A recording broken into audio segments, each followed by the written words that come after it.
I don't know when you're going to read this, but I can tell you when it started. I was out for a walk alone in the woods when the entity came for me. It was beyond a blur. It was, for lack of a better term, absence of meaning. Where it hid, there were no trees. Where it crept closer, there was no grass. Through the arc it leapt at me, there was no breeze of motion. There was no air at all. As it struck, I felt the distinct sensation of claws puncturing me somewhere unseen, somewhere I'd never felt before. My hands and arms and legs and torso seemed fine and I wasn't bleeding, but I knew I'd been injured somehow. As I fearfully ran back home, I could tell that I was less. I was vaguely tired, and it was hard to focus at times. The solution at that early stage was easy. A big cup of coffee helped me feel normal again. For a while, that subtle drain on my spirit became lost in the ebb and flow of caffeine in my system.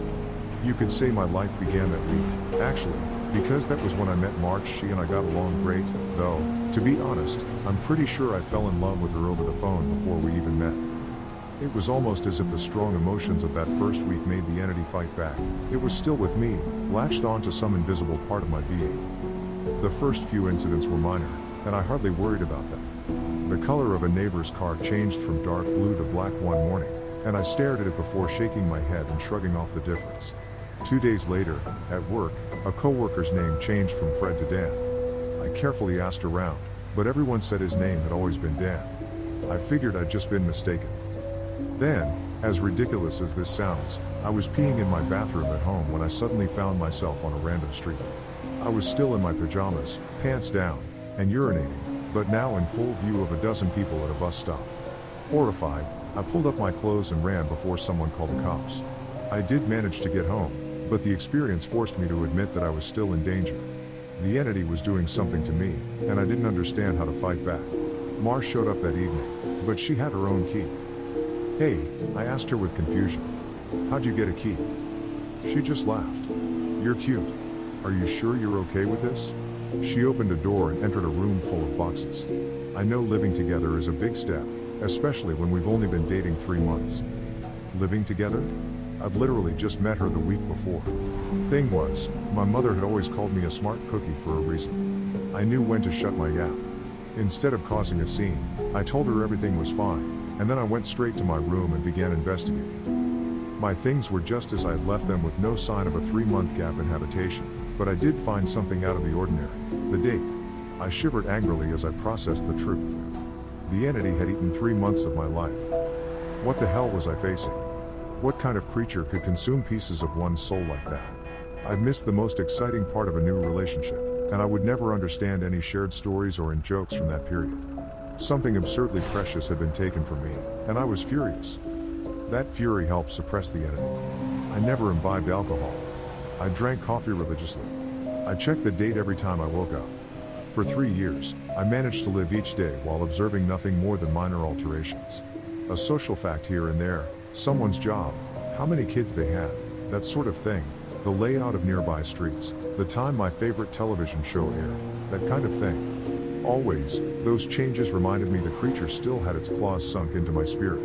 Not once in 3 years did I ever let myself zone out.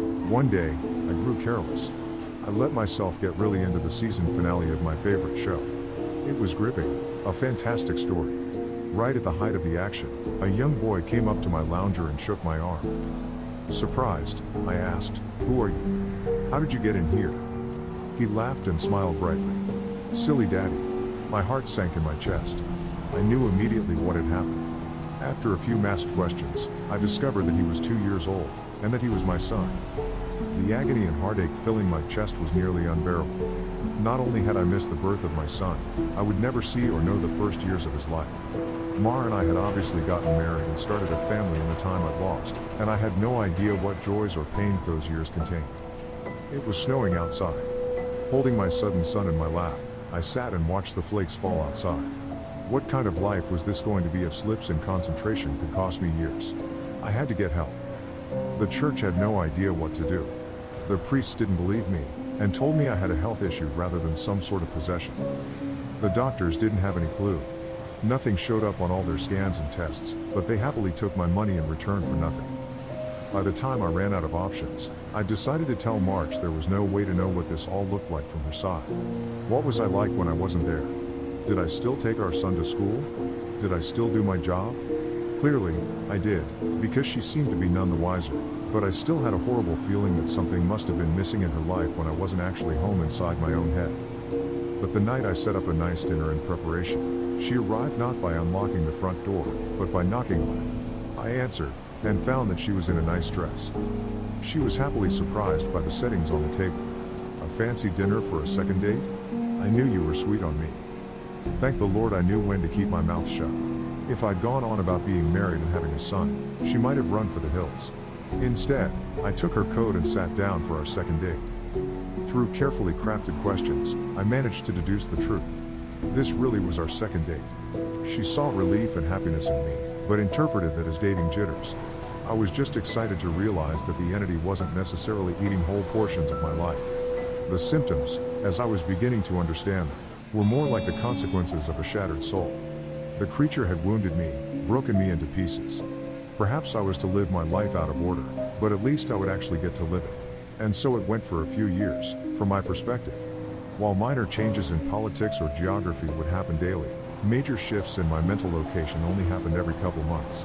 When I found myself in a new place and time in my life, I just shut up and listened, making sure to get the lay of the land before doing anything to avoid making mistakes. On the farthest flung leap yet, I met my 6-year-old grandson, and I asked him what he wanted to be when he grew up. He said, writer. I told him that was a fine idea. Then, I was back in month 2 of my relationship with Mar, and I had the best night with her on the riverfront. When I say the best, I mean the best. Knowing how special she would become to me, I asked her to move in. I got to live through what I'd missed the first go-around, and I came to understand that I was never mentally absent. I would always be there, eventually. When we were moving her boxes in, she stopped for a moment and said she marveled at my great love, as if I'd known her for a lifetime and never once doubted she was the one. That was the first time I'd truly laughed freely and wholeheartedly since the entity had wounded me. She was right about my love for her, but for exactly the reason she'd considered a silly romantic analogy. I had known her my whole life, and I'd come to terms with my situation and found peace with it. It wasn't so bad to have sneak peeks at all the best parts ahead. But of course I wouldn't be writing this if it hadn't gotten worse. The entity was still with me. It had not wounded me and departed like I'd wanted to believe. The closest I can describe my growing understanding was that the creature was burrowing deeper into my psyche, fracturing it into smaller pieces. Instead of months between major shifts, I began having only weeks. Once I noticed that trend, I feared my ultimate fate would be to jump between times in my life heartbeat by heartbeat, forever confused, forever lost. Only an instant in each time meant I would never be able to speak with anyone else, never be able to hold a conversation, never express or receive love. As the true depth of that fear came upon me, I sat in an older version of me and watched the snow falling outside. That was the one constant in my life. The weather didn't care who I was or what pains I had to face. Nature was always there. The falling snow was always like a little hook that kept me in a place. The pure emotional peace it brought was like a panacea on my mental wounds, and I'd never yet shifted while watching the pattern of falling white and thinking of the times I'd gone sledding or built a snow fort as a child. A teenager touched my arm. Grandpa? Eh? He'd startled me out of my thoughts, so I was less careful than usual. Who are you? He half grinned, as if not sure whether I was joking. Handing me a stack of papers, he said, "It's my first attempt at a novel. Would you read it and tell me what you think?" Ah, of course.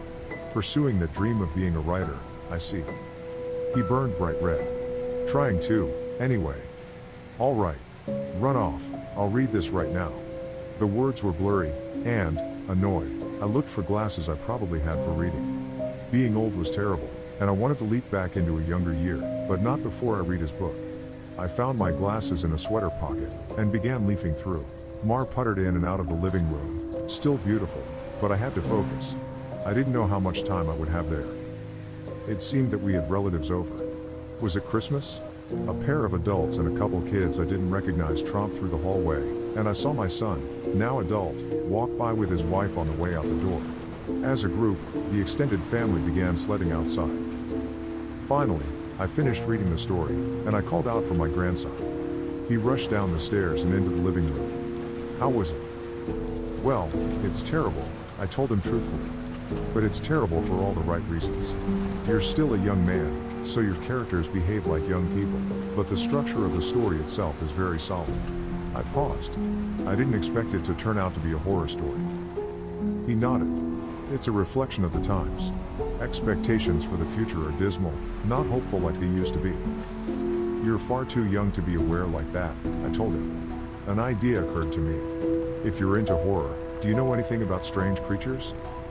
Sure. I read everything I can. I love it. Warily, I scanned the entrances to the living room. Everyone was busy outside. For the first time, I opened up to someone in my life about what I was experiencing. In hushed tones, I told him about my fragmented consciousness. For a teenager, he took it well. You're serious? Yes. He donned the determined look of a grown man accepting a quest. I'll look into it, see what I can find out. You should start writing down everything you experience. Build some data. Maybe we can map your psychic wound. Wow. Sounds like a plan. I was surprised. That made sense, and I hadn't expected him to have a serious response. But how will I get all the notes in one place? Let's come up with somewhere for you to leave them, he said, frowning with thought. Then I'll get them, and we can trace the path you're taking through your own life, see if there's a pattern.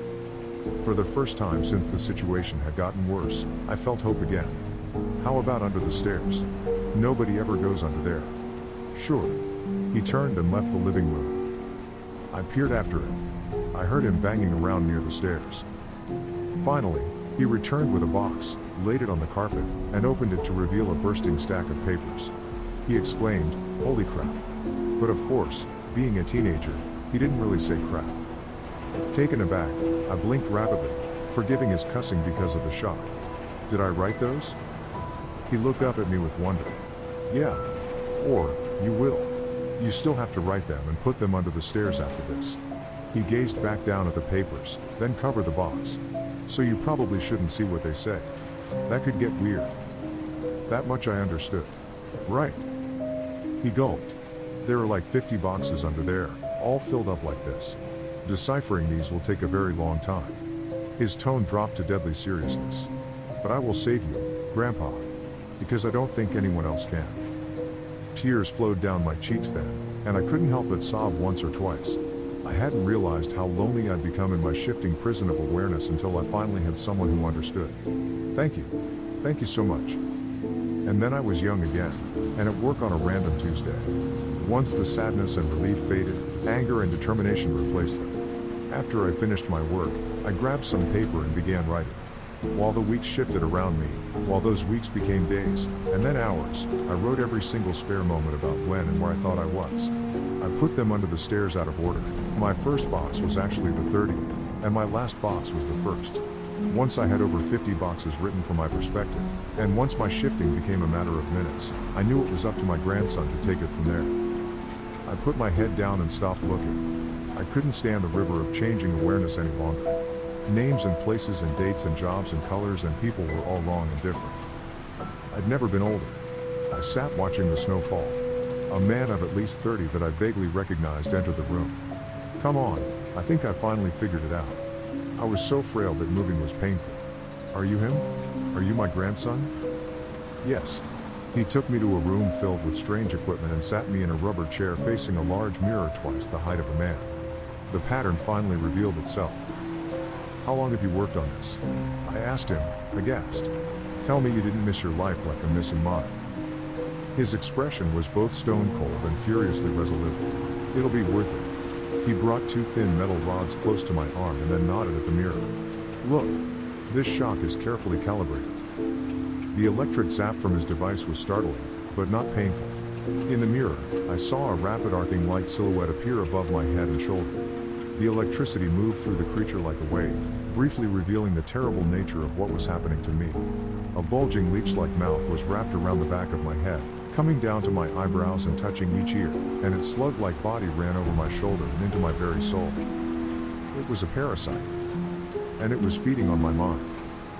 My now adult grandson held my hand as I took in the horror. After a moment, he asked, "Removing it is going to hurt very badly. Are you up for this?" Fearful, I asked, "Is Mar here?" His face softened. No. Not for a few years now. I could tell from his reaction what had happened, but I didn't want it to be true. How? We have this conversation a lot, he responded. Are you sure you want to know? It never makes you feel better. Tears brimmed in my eyes. Then I don't care if it hurts, or if I die. I don't want to stay in a time where she's not alive. He made a sympathetic noise of understanding and then returned to his machines to hook several wires, diodes, and other bits of technology to my limbs and forehead. While he did so, he talked. I've worked for 2 decades to figure this out, and I've had a ton of help from other researchers of the occult. This parasite doesn't technically exist in our plane. It's one of the lesser spawns of mu negation sharp S mu, and it feeds on the plexus of mind, soul, and quantum consciousness/reality.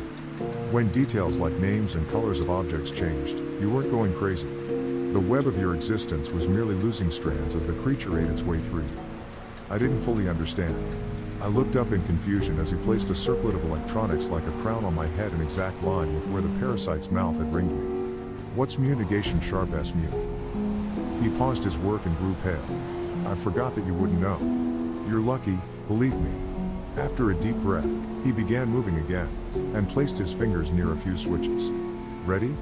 This is carefully tuned to make your nervous system extremely unappetizing to the parasite, but it's basically electroshock therapy. I could still see Mars smile. Even though she was dead, I'd just been with her moments ago. Do it. The click of a switch echoed in my ears, and I almost laughed at how mild the electricity was. It didn't feel like anything, at least at first. Then, I saw the mirror shaking, and my body within that image convulsing. Oh. No. It did hurt. Nothing had ever been more painful. It was just so excruciating that my mind hadn't been able to immediately process it. As my vision shook and fire burned in every nerve in my body, I could see the reflected trembling light silhouette of the parasite on my head as it writhed in agony equal to mine. It had claws, 6-clawed lizard-like limbs under its leech-like body, and it cut into me in an attempt to stay latched on. The electricity made my memories flare. Mars' smile was foremost, lit brightly in front of a warm fire as the snow fell past the window behind it. The edges of that memory began lighting up, and I realized that my life was one continuous stretch of experience. It was only the awareness of it that had been fragmented by that feasting evil on my back. I'd never managed to be there for the birth of my son. I'd jumped around it a dozen times, but never actually lived it. For the first time, I got to hold Mars' hand and be there for her. No.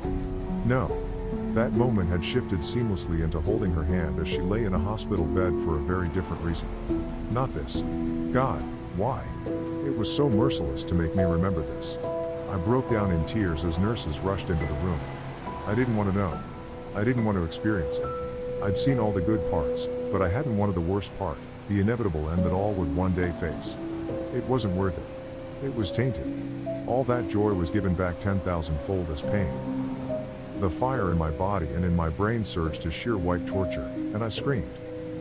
My scream faded into a surprised shout as the machines and electricity and chair faded away. Snow was no longer falling around my life.